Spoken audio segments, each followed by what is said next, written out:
ఈరోజు నేను మీకు 3 ప్రశ్నలు యేసు ప్రభు వారు వేసిన 3 ప్రశ్నలు గుర్తు చేస్తాను.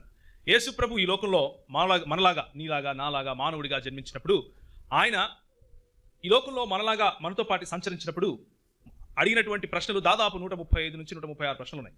135 ప్రశ్నలు ఈరోజు మనం చూసుకోలేం కాబట్టి అందులో ముఖ్యమైన 3 ప్రశ్నలు నేను మీకు వేస్తాను. ముఖ్యమైన 3 ప్రశ్నలు మన జీవితాల్లో ఒక అనుభవం లాగా ఉండాలి అని నేను ఆశపడుతున్నాను. ఆ 3 ప్రశ్నలు మన జీవితాలను ఏ విధంగా సంధిస్తాయి అన్న విషయం మీరు ఒకసారి గమనించాలి అన్నది ఈరోజు ఉదయం నేను మీకు ఇచ్చే ఒక ఇన్విటేషన్, మిమ్మల్ని ఆహ్వానిస్తున్నాను అలాంటి ప్రశ్నల వైపు చూడటానికి. మొట్టమొదటి ప్రశ్న మనం ఏం చదివాము అంటే, ఈరోజు మోషే చెప్పనిది కనుక మీరు నమ్మకపోతే మీరు నన్ను ఎలా నమ్ముతారు, నన్ను ఏ రకంగా నమ్ముతారు అని యేసు ప్రభు ప్రశ్నిస్తున్నాడు. యేసు ప్రభు ఈ లోకంలో సంచరించినప్పుడు, యేసు ప్రభు ఈ లోకంలో మనలాగా జీవించి మనలాగా ఒకరోజు పుట్టినప్పుడు తన తల్లిదండ్రులు కూడా బహుశా వారికి దూత చెప్పినటువంటి మాట దూత ఏమని చెప్పాడు వచ్చి, దయాప్రాప్తురారా నీకు శుభము, ఏం జరగబోతోంది, పరిశుద్ధాత్ముడు నిన్ను ఆవరించును, సర్వశక్తిని యొక్క శక్తి నీ మీద కమ్ముకొనును కాబట్టి నువ్వు గర్భవతి అవుదువు, ఒక కుమారుని కనుదువు, ఆయనకు పేరు ఏమని పెడతావు, యేసు అని పెడదువు అని చెప్పారు. ఆ తరువాత మరియా భయంతోనూ దేవుని ఎడల భక్తితోనూ యేసు ప్రభువును పెంచుతూ వచ్చింది. ఒకసారి ఆయన చిన్నగా ఉన్న సమయంలో, దాదాపు 12 ఏళ్ల సమయంలో దేవుని ఆలయంలోకి తీసుకుని వెళ్ళారు. దేవుని ఆలయంలో అక్కడ ఇవ్వాల్సినటువంటి బలులు ఇవ్వడానికి, వీరంత పేదవాళ్ళు కాబట్టి చిన్న గోపిటను తీసుకెళ్లారు. బలు ఇవ్వడానికి తీసుకెళ్లిన సమయంలో యేసు ప్రభు వారు కొంతమంది శాస్త్రులు ఉంటారు కదా, చదివిన వాళ్ళు, బాగా తెలిసిన వాళ్ళు, థియోలాజికల్ పండితులు, వాళ్ళ ఎదుట నిలబడుకొని వాళ్ళని కొన్ని ప్రశ్నలు అడుగుతున్నాడు. వాళ్ళని కొన్ని ప్రశ్నలు అడుగుతుంటే వాళ్ళు ఆశ్చర్యపోతున్నారు. వీడు మన వడ్రంగి యోసేపు కుమారుడు కాదా, వీడు ఎక్కడ చదువుకోవడానికి వెళ్ళాడు, ఏ కాలేజ్కి వెళ్ళాడు, మొత్తము లేఖనాలన్నీ చెప్పేస్తున్నాడు, లేఖనాలన్నీ మనకు తెలియని కూడా అడుగుతున్నాడేంటి అన్నట్లుగా వాళ్ళకే ఒక రకమైనటువంటి ప్రశ్న. ఎందుకంటే ఆ రోజుల్లో లేఖనాలు చదవడానికి, ఆ రోజుల్లో లేఖనాలు అధ్యయనం చేయడానికి మంచి మంచి కాలేజెస్ ఉండేవి, మంచి మంచి యూనివర్సిటీస్ ఉండేటివి. ప్రాముఖ్యంగా యెరూషలేము చుట్టుపక్కల ప్రాంతాల్లో, ఈరోజు హైదరాబాద్ చుట్టుపక్కల ప్రాంతాల్లో ఎలాగైతే బైబిల్ చదవడానికి బైబిల్ కాలేజెస్ ఉన్నాయో అలా ఉండేటివి. ఆ సమయంలో వీడు ఏ కాలేజీకి వెళ్ళలేదు, ఏ బడిలోనూ ఎక్కడా చదవలేదు, కానీ అడిగే ప్రశ్నలు చూస్తే మాత్రం మనకు చాలా కష్టంగా ఉంది, ఎవరితను అని ఆశ్చర్యపోయారు. అయితే అవన్నీ చేస్తూ ఉన్న సమయంలో యేసు ప్రభు ఏదో ఒక చక్కటి మాటను మనకు గుర్తు చేస్తున్నాడు అన్న విషయము మనం గుర్తు తెచ్చుకోవాలి. ఇప్పుడు ఏంటి ఆ మాటను గుర్తు చేస్తున్నాడు అంటే, లేఖనములు, మోషే వ్రాసినటువంటి లేఖనములు అని ఆయన అన్నప్పుడు ధర్మశాస్త్రమును మాట్లాడుతున్నాడు. ఇదే యేసు ప్రభు ప్రవక్తల గ్రంథాలలోనూ, మోషే వ్రాసినటువంటి ధర్మశాస్త్రంలోనూ ప్రవక్తల గ్రంథాలలోనూ నా గురించి వ్రాసిన మాటలు మీరు మర్చిపోయారా అని కూడా అడిగాడు. సో లేఖనములు యేసు ప్రభువు రాక ముందు వరకు, ఆయన జన్మించటానికి ముందు వరకు చెబుతున్నటువంటి లేఖనాలు యేసు ప్రభు గురించే మాట్లాడుతున్నాయి, అవి నా గురించే మాట్లాడుతున్నాయి అని చెప్పడం కోసం ఆయన ఆ మాట చెప్పినట్టుగా మనకు తెలుస్తా ఉంది. ఈరోజు మొదటి ప్రశ్న మనం వేసుకోవాల్సింది మనం ఏమిటంటే, ఈ లేఖనములు నాకు తెలుసా? ఈ లేఖనములు తెలుసుకోకపోతే ఈ యేసు ఎవరైతే నా జీవితంలోకి వచ్చాడో ఆ యేసుని గురించి నాకు ఇంకా తెలియదు అన్న విషయం మనం గుర్తుంచుకోవాలి. ఎందుకంటే ఇది ప్రాముఖ్యంగా యేసు ప్రభు వారే అడిగినటువంటి ప్రశ్న. ఏమని అడుగుతున్నాడు మళ్ళీ ఒకసారి చదువుతారా? మీరు అతని లేఖనములను నమ్మని యెడల నా మాటలు ఎలాగు నమ్ముదురు నేను 2 మాటలు ఇక్కడ మనం చూసుకోవాలి. మొదటిది లేఖనములను నమ్మితే, రెండవది ఈయనను నమ్ముతారు. లేఖనములను నమ్మాలి అంటే ముందు లేఖనములు ఏంటో తెలియాలి, లేఖనములను చదవాలి. లేఖనములు ఏ లేఖనాలు యేసు ప్రభువు గురించి ఎంత వివరంగా, ఆయన పుట్టడానికి ముందు ఎన్ని సంవత్సరాలు లేకపోతే ఎన్ని శతాబ్దాలకు ముందు రాశారు అన్న విషయం మనం తెలుసుకోవాలి. తెలుసుకున్నప్పుడు మన విశ్వాసము పదిలమవుతుంది. మన విశ్వాసము రోజు రోజుకు ఏమవుతుంది? గట్టిపడుతుంది. మనం కట్టుకునేటటువంటి మన విశ్వాసపు ఇల్లు ఒక మంచి పునాది మీదకి వస్తుంది. ఏంటా పునాది? లేఖనం అనే పునాది. లేఖనం అంటే ఇంకెవరో కాదు. లేఖనం అంటే ఎవరు? మన చేతిలో ఉన్నటువంటి బైబిల్ పుస్తకం గురించి నేను మాట్లాడుతున్నాను అనుకుండేరు పొరపాటున. మన చేతిలో ఉన్నటువంటి బైబిల్ పుస్తకము, ఆ లేఖనమును అక్షర రూపములో వ్రాసి ఇచ్చారు. అంతేకాని లేఖనం ఎవరు? ఒకసారి చూస్తారా? యోహాను సువార్త 1వ అధ్యాయము 1వ వచనం, ఆది యందు ఏముండెను? ఆది యందు వాక్యం ఉండెను, వాక్యము దేవుని యొద్ద ఉండెను, వాక్యము దేవుడై ఉండెను. హల్లెలూయా! ఎవరు వాక్యము? దేవుడు. ఎవరిని గురించి చదివితే ఎవరు అర్థమవుతారు? దేవుడిని చదివితే దేవుడిని అర్థమవుతారు. దేవుడిని చదివితే దేవుడు అర్థమవుతాడు. దేవుడు అర్థం అవ్వాలి అంటే మన చేతికి తనను గూర్చి వ్రాసి ఇచ్చినటువంటి అక్షర సంపద అయినటువంటి ఈ బైబిల్ను చదవాలి. కానీ ఈ బైబిల్లో ఉన్నటువంటి అక్షరము మనకు జీవితమునిస్తుంది అని చాలా మంది అనుకుంటారు. అక్షరము చంపును కానీ ఆత్మ జీవమునిచ్చును, జీవింపజేయును. దాని వెనుకున్నటువంటి ఆత్మ మనకు కావాలి. ఆ అక్షరములు వ్రాసి ఇచ్చినటువంటి దేవుని ఆత్మ మనకు కావాలి. ఆ అక్షరములలో, ఆ దేవుని వాక్యంలో ఉన్నటువంటి సంపద మనకు కావాలి. దేవుని వాక్యంలో ఉన్నటువంటి లోతులు మనకు కావాలి. దేవుని వాక్యంలో ఉన్నటువంటి సత్యము మనకు కావాలి. ఇదంతా తెలుసుకోకుండా ఊరికే న్యూస్ పేపర్ లాగా చదువుకుంటూ వెళ్ళిపోయాం అనుకోండి, ఏ పుస్తకానికైనా సరే ఆ పుస్తకానికి బైబిల్కు ఏమి తేడా ఉండదు. ఏమి తేడా ఉండదు. చాలా మంది 50 ఏళ్ళు 60 ఏళ్ళు 70 ఏళ్ళు క్రైస్తవ కుటుంబాల్లో పుట్టి బైబిల్ చదువుతూనే ఉన్నారు. మంత్రాలకు చింతకాయలు రాలతాయా? రాలవు. ఓన్లీ బైబిల్ చదువుతాం అంతే. మన జీవితాల్లో మార్పు రాదు, మన దృక్పథాల్లో మార్పు రాదు, మన సంబంధాల్లో మార్పు రాదు, సంఘానికి మనకు ఉండేటటువంటి కమిట్మెంట్లో మార్పు రాదు, దేంట్లోనూ మార్పు రాదు. ఎక్కడ వేసిన గొంగలి అక్కడే ఉంటుంది. కానీ మన జీవితాల్లో, మన సంఘంలో, మన సమాజంలో, మన కుటుంబాల్లో మార్పు రావాలి అంటే ఈ దేవునితో సంబంధంలోకి రావాలి, ఈ వాక్యమును తెలుసుకోవాలి. ఒకసారి చూస్తారా, వాక్యముల గురించి తెలుసుకునే విషయంలో యేసు ప్రభువు వారు పాత నిబంధన గురించి, పాత నిబంధనలో తాను ఏ విధంగా మాట్లాడుతున్నాడు అన్న విషయము చూడటానికి ముందు ఇది గుర్తు చేసుకోవాల్సిన విషయం ఏమిటి అంటే, వాక్యమును అర్థం చేసుకోవటం, వాక్యంలో ఎదగటం అన్నది కేవలము మనకు ఏదో చేయాలి కాబట్టి చేయటం కాదు, ఇది అవసరత. This is a need. అది మనకున్న అవసరం. మన అవసరం కోసం మనం చదవాలి. ఉదాహరణకు భోజనం చేయటం నా అవసరత, చేయకపోతే ఏం చేస్తాను? చస్తాను. గాలి పీల్చటం నా అవసరత, నా మనుగడకు కావలసినటువంటి అవసరత. నేను గాలి పీల్చకపోతే ఏమవుతాను? చచ్చిపోతాను. అలాగే మనుషుని ఆత్మ ఉజ్జీవింపబడాలి అంటే, మనుషుని ఆత్మ బ్రతికి ఉండాలి అంటే, మనుషుని ఆత్మ దేవునికి దగ్గరగా ఉండాలి అంటే వాక్యము చదివి తీరాలి, వాక్యమును అర్థం చేసుకొని తీరాలి. అందులో ఆప్షన్ ఏమి లేదు, చదివితే చదవచ్చు లేకపోతే లేదు అని అనుకోవటానికి లేదు. ఇది అవసరత, మన అవసరత. మీకా గ్రంథం 5వ అధ్యాయము 2వ వచనం ఎవరైనా గట్టిగా చదువుతారా? బెత్లెహేము ఎఫ్రాతా యూదావారి కుటుంబములలో నీవు స్వల్ప గ్రామమైనను నా కొరకు ఇశ్రాయేలును ఏలబోవాడు నీలో నుండి వచ్చును. పురాతన కాలము మొదలుకొని శాశ్వత కాలము ఆయన ప్రత్యక్షతలు చూపిస్తూ వస్తున్నాడు. పురాతన కాలం మొదలుకొని అంటే ఆది కాండము మొట్టమొదటి అధ్యాయంలో ఎవరైతే ప్రత్యక్షత చూపిస్తూ వచ్చారో, నేటి వరకు మన జీవితాల్లో ఎవరైతే ప్రత్యక్షతలు చూపిస్తూ వస్తున్నారో ఆయన ఎవరు? బెత్లెహేము ఎఫ్రాతాలో రాబోతున్నటువంటి క్రీస్తు అని యేసు ప్రభువు జన్మించక ముందు కొన్ని వందల సంవత్సరాల క్రితము ఆయన గురించి చెప్పినటువంటి మాట ఇది. కొన్ని వందల సంవత్సరాల క్రితము యేసు ప్రభువు గురించి చెప్పినటువంటి మాట. నేను ఎందుకు మిమ్మల్ని ఈ మాట చదివించాను అంటే, లేఖన సారాంశము సత్యము. లేఖన సారాంశము సత్యము మాత్రమే కాదు, లేఖన సారాంశమే క్రీస్తు. జాగ్రత్తగా వినాలి. లేఖన సారాంశము క్రీస్తు. పాత నిబంధన గ్రంథంలో లేదా పాత నిబంధన కాలంలో మనకి ఇచ్చినటువంటి ప్రతి ఆజ్ఞ క్రీస్తును సూచించేదే, ప్రతి పండుగ క్రీస్తును సూచించేదే, ప్రతి దినము క్రీస్తును సూచించేదే. ఉదాహరణకు పస్కా పండుగ, ఉదాహరణకు సబాతు దినము, ప్రతి శుభ గడియ యేసు ప్రభువు యొక్క రాకడను సూచించినదే. 2000 సంవత్సరాలకు పైగా వస్తాడు అని చెప్పిన వాళ్ళే, వస్తాడు వచ్చి మమ్మల్ని రక్షిస్తాడు అని అనుకున్న వాళ్ళే చివరికి ఆయన వచ్చిన తర్వాత ఆయనను గుర్తించలేకపోయారు. ఏం చేయలేకపోయారు? గుర్తించలేకపోయారు. ఎందుకు గుర్తించలేకపోయారు అంటారు? ఏముంది ఇక్కడ? నన్ను గూర్చి వ్రాసిన మీరు లేఖనములలో నమ్మని ఎడలా, మీరు మోషే వ్రాసిన లేఖనములను నమ్మని ఎడలా నన్ను ఎలా నమ్ముతారు? మీరు లేఖనములను దేవుని శక్తిని ఎరుగకయే పొరపడుచున్నారు అని లూకా వ్రాసిన సువార్తలో ఆయన దగ్గరికి వచ్చి మాట్లాడిన వాళ్ళతో ప్రభు సమాధానం చెప్పాడు. మీరు లేఖనములను దేవుని శక్తిని ఎరుగకయే పొరపడుచున్నారు. మనము క్రైస్తవ జీవితాల్లో ఎందుకు పొరపడతాం? లేఖనములను ఎరుగకపోతే పొరపడతాం, లేఖనములను చదవకపోతే పొరపడతాం. హల్లెలూయా. ఎందుకు హల్లెలూయా చెప్పారు? లేఖనం చదవనందుకా చదువుతున్నందుకా? చదువుతున్నందుకు చెప్పాలి. ఈ లేఖనము మీ జీవితాల్లో, మీ నరనరాల్లో ఇంకిపోయినందుకు చెప్పాలి.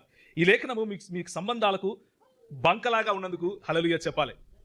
హల్లెలూయా. ఈ లేఖనము మీ జీవితాలను కట్టడానికి ఒక మంచి ఫౌండేషన్, ఒక మంచి పునాదిగా ఉన్నందుకు హల్లెలూయా చెప్పాలి. హల్లెలూయా. మీ జీవితాల్లో పని చేయకుండా లేఖనము కేవలం ఒక పుస్తకం లాగా తల కింద పెట్టుకొని పండుకోవడానికి పనికొస్తే ఎందుకు పనికిరాదు? మీ జీవితాలను ఎందుకు పనికొచ్చేదిగా చేయడానికి ఈ లేఖనం సరిపోదు. ఎందుకు? ఈ లేఖనాన్ని మనలో నుంచి వెళ్ళనివ్వట్లేదు కాబట్టి, ఎప్పుడు తల కింద పెట్టుకునే పడుకుంటున్నాం కాబట్టి. చిన్నప్పుడు నాకు ఒక ఫ్రెండ్ ఉండేవాడు. అతను ఏం చేసేవాడు అంటే బైబిల్ తల కింద పెట్టుకొని పడుకునేవాడు. నేను అడిగాను, ఎందుకు బైబిల్ కింద పెట్టుకుంటావు తల కింద అంటే, దయ్యాలు రావుల దగ్గరికి అన్నాడు. ఎందుకంట మనలో చాలా మంది ఇంకా అలాంటి చిన్నతనంలోనే బ్రతుకుతున్నాం. బైబిల్ ఎందుకు అంటే దయ్యాలు రాకుండా ఉండటానికి, బైబిల్ ఎందుకు అంటే దురాత్మలు పోవటానికి, బైబిల్ ఎందుకు అంటే ఇవన్నీ చిల్లర దురాత్మలు, ఇవి కాలుతుందంతే పోయేవి, చిల్లర ఇవన్నీ రే పో అంటే వెళ్ళిపోతాయి. కానీ పెద్ద దురాత్మలు ఉన్నాయి కొన్ని, అవి తల కింద పెట్టుకుంటే పోవు. ఏమంటారు? గలతీయులకు రాసిన పత్రిక 5వ అధ్యాయంలో శరీర క్రియలు ఉన్నాయి. ఏమున్నాయి? శరీర క్రియలు ఉన్నాయి. సమయం దొరికినప్పుడు ఎప్పుడైనా చూడండి. ఆత్మ ఇచ్చు ఫలము ఒక చోట ఉంటే ఆత్మ ఫలముకు ముందు శరీర క్రియలు ఉన్నాయి. మత్సరం, కోపం, ఈర్ష్య, అవతలవాడి మీద క్రోధం, అవతలవాడు ఎదుగుతున్నాడే అని చూడలేనటువంటి తను, ఇవి పెద్ద దయ్యాలు. పెద్ద తల కింద పెట్టుకుని పండుకుంటే బైబిల్ పోవు. ఎప్పుడు పోతే తెలుసా? అవి ఈ బైబిల్ మనల్ని చదవాలి. మనం బైబిల్ చదవటం కాదు, ఈ బైబిలే మనల్ని చదవాలి. మన అణువు బైబిల్ నిండుకోవాలి. మన అణువు బైబిల్ శుద్ధి చేయాలి. మన జీవితాల్లో ప్రతి సంబంధము బైబిల్ యొక్క దృక్పథం క్రిందికి రావాలి. మన ఆలోచన ప్రతి ఒక్కటి బైబిల్ దృక్పథం కిందికి రావాలి. మనం చేసే వ్యాపారం బైబిల్ క్రిందికి రావాలి. మనం చేసే సంసారం బైబిల్ క్రిందికి రావాలి. సంసారానికి బయట ఉన్న సంబంధాలను బైబిల్ ఏం చెప్తుంది? తీసేయి అంటుంది. అలా చెయ్యలేనివాడు బైబిల్ కేవలం తల కింద పెట్టుకునే పండుకుంటాడు. అలా చేస్తాను అనుకునేవాడు బైబిల్ను తాను చదివేలా చేస్తాడు. బైబిల్ తను చదివేలా సహాయపడతాడు. బైబిల్ తన జీవితం గుండా ప్రవహించేలా సిద్ధపడతాడు. ఎందుకు అంటే బైబిల్ మీ గుండా ప్రవహించే సమయంలో ప్రవహించేది ఎవరో తెలుసా? పురాతన కాలము నుండి శాశ్వత కాలము తన ప్రత్యక్షత చూపిస్తూ వస్తున్నటువంటి యేసు ప్రభువారు. హల్లెలూయా. నువ్వు మాట్లాడితే యేసు మాట్లాడినట్లుగా ఉండాలి. హల్లెలూయా. నువ్వు మాట్లాడితే అవతలి వాడి జీవితంలో సువార్త అనే బీజం ఎందుకు పడుతుంది అంటే నీ గుండా యేసు ప్రవహిస్తాడు కాబట్టి. ప్రభు అన్నాడు ఇదే యోహాను సువార్తలో, మీరు నేనిచ్చు నీరు గనక తాగితే ఇంకెన్నటికీ దాహము మీకు రాదు, ఇంకెన్నటికీ దాహము కొనరు, మీ కడుపులలో నుండి జీవ జలపు ఊటలు ప్రవహిస్తాయి. ఏంటా జీవ జలపు ఊటలు తెలుసా? పరిశుద్ధాత్ముడు నడిపించినటువంటి మాటలు ఏంటో తెలుసా? అవతల వాడి జీవితానికి జీవం పోసే మాటలు. చచ్చిన వాడి జీవితంలో you speak life in to others. వేరే వాడి జీవితంలో నువ్వు జీవాన్ని పోస్తావు, వేరే వారిని నువ్వు కడతావు, వేరే వారిని నువ్వు నిలబెడతావు, అవతలి వాడిని నువ్వు ప్రేమిస్తావు. ఇది క్రీస్తు మనకు నేర్పించినటువంటి గుణ లక్షణాలు. అవి ఊరికూరికనే రావు, క్రీస్తును వంట పట్టించుకుంటే వస్తాయి. యేసు క్రీస్తు మన జీవితాలకు ఏ విధంగా అనుగ్రహించబడుతున్నాడు అన్న విషయం తెలుసుకుంటే వస్తాయి. యెషయా గ్రంథము 48వ అధ్యాయము. ఈ క్రీస్తు ఎవరు అని అంటే, ఈ క్రీస్తును పాత నిబంధన గ్రంథంలో నేను ఎలా కనుగొనాలి అని అంటే యెషయా అంటాడు 48వ అధ్యాయంలో. ఒకసారి చదువుతారా ఎవరైనా? నేను నిన్ను పుటము వేసి తిని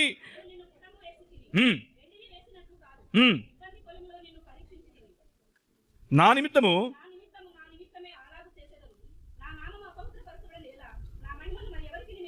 నా మహిమను నేను ఎవరికి ఇచ్చుడు వాడను కాను అన్నటువంటి దేవుడు ఏం చెప్తున్నాడు తెలుసా? ఎప్పటి నుంచి ఆయన మాట్లాడుతున్నాడు తెలుసా? 16వ వచనము. ఆది నుండి నేను రహస్యముగా మాట్లాడిన వాడను కాను, అది పుట్టిన కాలము మొదలుకొని నేను అక్కడ ఉన్నవాడను అని యేసు ప్రభు చెప్తున్నాడు. అందుకే ఆ కింద వర్షంలో ఏముంటుంది అంటే, కనుక ఇప్పుడు ప్రభువుకు యెహోవాయు ఆయన ఆత్మయు నన్ను పంపెను అంటూ యేసు ప్రభు వారు ఏమంటున్నారు అంటే, నన్ను పంపినటువంటి నా తండ్రి మాటను చెప్పడం కోసం నేను ఎప్పటి నుంచి ఏదో అంధకారంలో ఉండి తెలియనట్లు మాట్లాడుతున్నా అనుకుంటున్నారా? కాదు. నా ప్రత్యక్షత నేను చూపిస్తూనే వస్తున్నాను, నా మాటలు నేను మాట్లాడుతూనే వస్తున్నాను, నేను చెప్తూనే వస్తున్నాను. కానీ మీరు ఎందుకు నమ్మట్లేదు? మీరు అతని లేఖనములను నమ్మని ఎడల నన్ను ఎలా నమ్ముతారు? మీరు మోషే చెప్పిన లేఖనములు నమ్మని ఎడల నన్ను ఎలా నమ్ముతారు? ఇది ఒక ప్రశ్న, మన ప్రభు వేసేటటువంటి ప్రశ్న. లేఖనములను మనం నమ్ముతున్నామా? యెషయా గ్రంథము 7వ అధ్యాయము 14వ వచనం. గట్టిగా చదవాలి ఎవరైనా తెలుగులో. యెషయా గ్రంథము 7వ. కాబట్టి ప్రభు తానే ఒక సూచనను మీకు చూపును. కన్యక గర్భవతి అయి కుమారుని కని అతనికి ఇమ్మానుయేలు అని ఇది ఎవరు? క్రిస్మస్ సమయంలో మనం చదువుతుంటాం. ఎవరు ఈ ఇమ్మానుయేలు? మన ప్రభు అయినటువంటి యేసుక్రీస్తు వారు. హల్లెలూయా. మన జీవితంలో తోడైనటువంటి ఇమ్మానుయేలు ఉన్నాడా అని నేను ప్రశ్నిస్తున్నాను. మరి ఉన్నాడు అంటే లేఖనములు చదివిన వారితోనే ఉన్నాడు. అర్థం చేసుకున్నారు మీరు ఈ ఇమ్మానుయేలును అంటే లేఖనము చదివిన వారికి మాత్రమే సాధ్యం. లేఖనములు చదివిన వారి జీవితంలో మాత్రమే ఈ ఇమ్మానుయేలు ఉంటాడు. ఆయన ప్రత్యక్షత మీకు అర్థమవుతుంది. ఆయన మీ జీవితంలో అడుగడుగును సంధిస్తాడు, అడుగడుగును రక్షిస్తాడు, అడుగడుగులో సంరక్షకుడిగా మీతో ఉంటాడు, అడుగడుగులోను మిమ్మల్ని కడతాడు అన్నది దేవుని వాక్యం చెప్పే సత్యం. అయితే దేవుని వాక్యమును చదవకుండా, దేవుని వాక్యంలో ఉన్నటువంటి రుచి మనకు లేకుండా, దేవుని వాక్యంలో ఎదగకుండా యేసుప్రభువు కావాలి అని అంటే, యేసుప్రభు తన సొంత మాటల్లో ఏమంటున్నాడు అంటే, లేఖనములు చదవకపోతే నన్ను ఎట్లా అర్థం చేసుకుంటావు నువ్వు అంటున్నాడు. సో దిస్ మార్నింగ్, ఈ ఉదయకాలం సహోదరుడా సహోదరి, ఏంటి నీ జీవితంలో లేఖనాలకున్న స్థానం ఏంటి? తల కింద పెట్టుకుని పండుకునే పుస్తకమా, లేక నీ జీవితాన్ని చదివే నిజమైనటువంటి దేవుని వాక్క? నిజమైనటువంటి దేవుని వాక్యం నీ గుండా ప్రవహిస్తూ ఉంటే, ప్రయాసపడి భారం మోయించిన సమస్త జనులారా నా యొద్దకు రండి, నేను మీకు అని పిలిచినటువంటి యేసు ప్రభువు మీకు అర్థమవుతాడు. విశ్రాంతి ఏంటో మీకు అర్థమవుతుంది. లేదు, లేఖనములను చదవకుండా యేసు ప్రభువును అర్థం చేసుకోవాలి, యేసు ప్రభువుతో సన్నిహిత సంబంధం ఉండాలి అన్నటువంటి దృక్పథంలో కాకుండా లేఖనాలను ఒక పుస్తకంలాగా చదువుతూ వెళ్తున్నాం అనుకోండి, ఈ రోజుకు విశ్రాంతి దినాన్ని పాటించే వాళ్ళలాగానే ఉంటారు. వాళ్ళకి ఇంకా విశ్రాంతి రాలా, వాళ్ళు విశ్రాంతి కోసం వెయిట్ చేస్తున్నారు. యేసు ప్రభు ఏమంటున్నాడు? నేనే విశ్రాంతిని దయచేయవాడను. ఎవరిని? నేను విశ్రాంతి దయచేయవాడను. హెబ్రీయులకు రాసిన పత్రిక 9వ అధ్యాయము, హెబ్రీయులకు రాసిన పత్రిక 9వ అధ్యాయము 12వ వచనం. ఇంకొకరు హెబ్రీయులకు రాసిన పత్రిక 7వ అధ్యాయము 23 నుంచి 24 వరకు చదవాలి.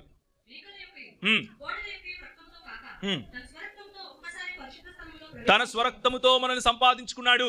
ఈయన స్వరక్తముతో మనల్ని సంపాదించుకున్నాడు అన్న విషయము పాత నిబంధన గ్రంథంలో మోషే వ్రాసినటువంటి మాటలు తెలుసుకోకపోతే, ఆ రక్తానికి ఉన్నటువంటి విలువను తెలుసుకోకపోతే, యేసు ప్రభు రక్తం యేసు రక్తం అని అంటే సరిపోదు. అది మన జీవితాల్లో నిజంగా కార్యావృతం అవ్వాలి. అది కార్యం చేయాలి. అది కార్యం చేయాలి అంటే నిజంగా రక్తం దేనికి ఉపయోగపడుతుందని చూడాలి. దేవుని వాక్యం చెప్తుంది, రక్తము మన పాపమును శుద్ధీకరించడం కోసము బలి అర్పించేవారు. ఈరోజు యేసు ప్రభు ఆ బలిగా వచ్చి సంపూర్ణం చేశాడు. ఇక నీకు ఏ కోడల రక్తం అవసరం లేదు, ఇక ఏ జంతువుల రక్తం అవసరం లేదు. ఎందుకు? సర్వ పరిశుద్ధుడైనటువంటి ప్రభు అయిన యేసు క్రీస్తు నీ కోసం చనిపోయాడు. నువ్వు చనిపోవలసినటువంటి ఆ శిలువ మ్రాను పైన యేసు ప్రభువు తన గాయములతో తన శరీరమును సమర్పించాడు. హల్లెలూయా. ఆయన కాకపోతే నువ్వు ఈరోజు ఈ నిత్య జీవాన్ని పొంది ఉండలేవు. ఆయన కాకపోతే నువ్వు ఈరోజు ఆ బలి అన్నటువంటి స్థానంలో ఈరోజు ఇంకా మళ్ళీ నువ్వు చనిపోవాల్సి వచ్చి ఉండేది. ఈ హెబ్రీయులకు రాసిన పత్రిక 7వ అధ్యాయం 23 నుంచి 24 అక్కడ పాత నిబంధన గ్రంథంలో ఉన్నటువంటి ప్రధాన యాజకుని యొక్క వివరణ మన కొరకు ప్రభు అయిన యేసు క్రీస్తు యొక్క వివరణలో చూస్తాం. చూస్తారా?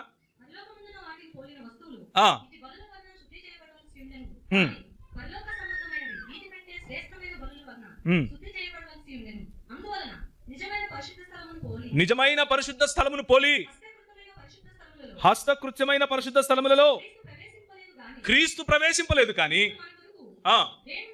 దేవుని సముఖమందు కనపరుచుకుని పరలోకమందే ప్రవేశించాడు. ఎవరి కోసం ప్రవేశించాడు? నీ కోసం ప్రవేశించాడు, నా కోసం ప్రవేశించాడు. గొర్రెలు ప్రవేశించగలుగుతాయా? ప్రవేశించలేవు. ఎడ్లు ప్రవేశించగలుగుతాయా? వాటి రక్తం సరిపోతుందా? సరిపోదు. వాటి రక్తంలో ఆ పవిత్రత ఉందా? లేదు. కానీ మన ప్రభువు పరిశుద్ధుడైనటువంటి ప్రభు ఆ రక్తమును కాల్చాడు. ప్రశ్న ఏమిటి అంటే, నిజంగా నీకు ఏం చేశానో నేను తెలుసా? నిజంగా పాత నిబంధన గ్రంథంలో నా గురించి వ్రాయబడిన మాటలు నీకు తెలుసా?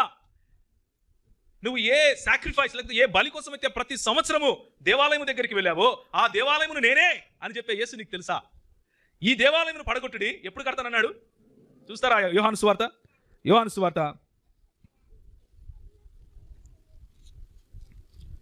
సువార్త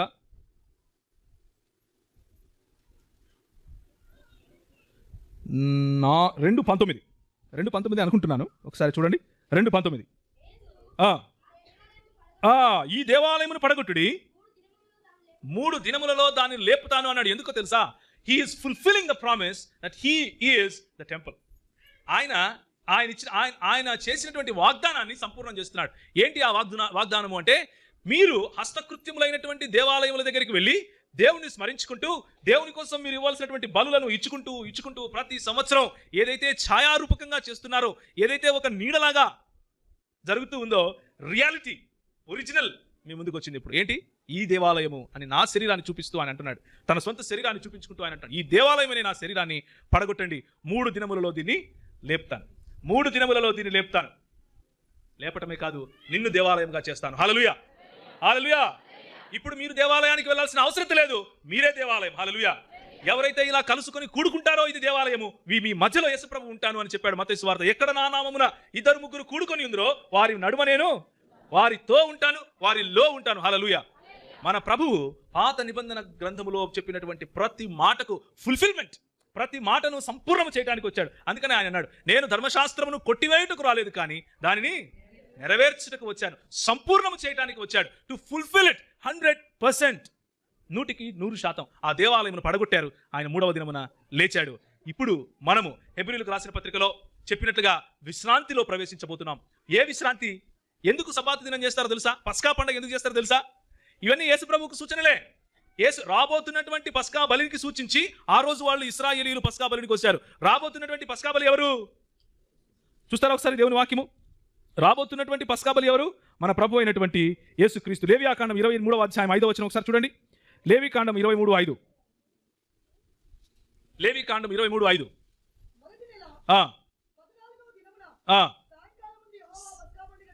సాయంకాలం ముందు యెహోవా పస్కా పండుగ జరిగెను,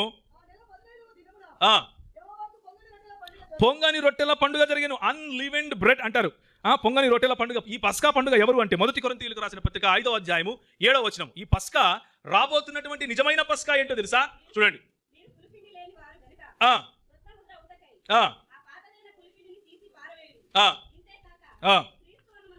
క్రీస్తు అను మన పస్కా బలి వధింపబడెను. హల్లెలూయా.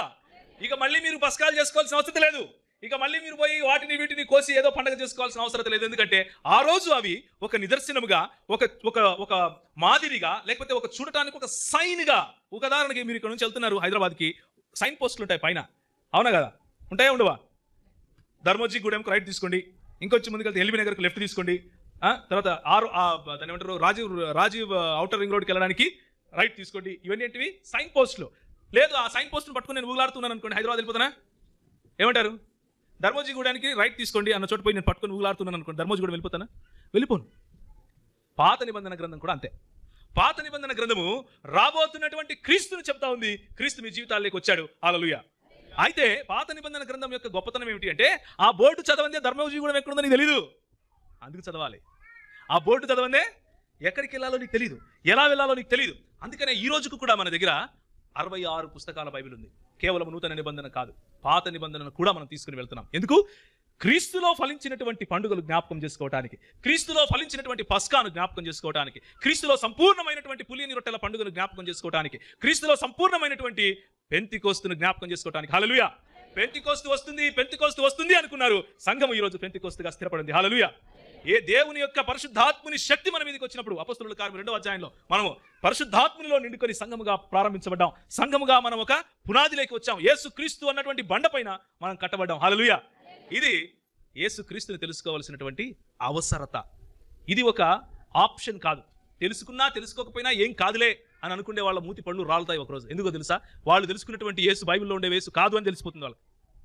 వాళ్ళు తెలుసుకున్నటువంటి యేసు నిజంగా బైబిల్లో ఉన్న యేసా కాదా తెలియాలి అంటే లేఖనము చదవాలి. మోషే వ్రాసినటువంటి లేఖనములు నువ్వు అర్థం చేసుకోకపోతే నన్ను ఎలా అర్థం చేసుకుంటావు అని ఎవరు అడుగుతున్నారు? నేను అడుగుతున్నానా? యేసు ప్రభువు అడుగుతున్నాడు. ప్రశ్న ఈరోజు మీ దగ్గర కూడా అదే ప్రశ్న. మరి మీరు యేసు ప్రభువును తెలుసుకున్నారా?